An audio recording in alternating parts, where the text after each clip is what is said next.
Thanks very much, Raymond, and greetings from Stop the War Coalition. Many speakers today have spoken about we've been campaigning for decades now against racism and fascism in this country. And I've been coming to this square and demonstrating for more than 40 years against the National Front, against the BNP, against apartheid, against all of those things. But today, the biggest threat that we face is not the threat of fascists in this country. The racism is coming from government, it's coming from the media, it's coming from politicians who are whipping up the most virulent form of racism in Europe at the moment, which is the racism of Islamophobia.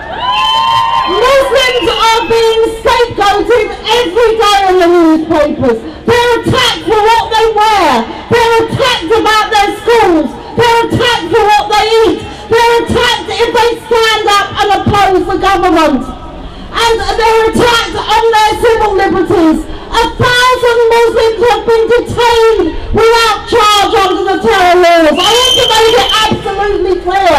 I do not support terrorism. I do not support people going to fight for ISIS.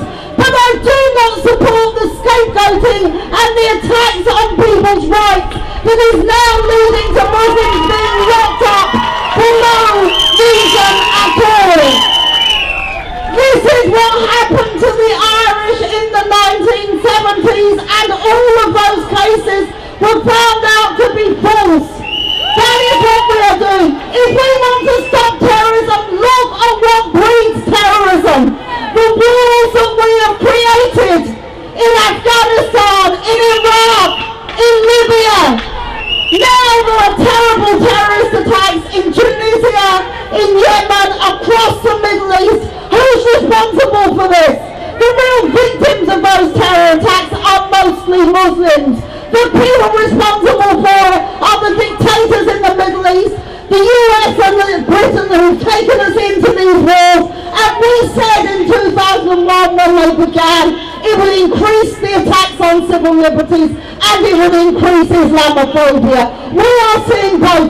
So what it means to stand up to racism today, more than anything else, it means standing up to Islam.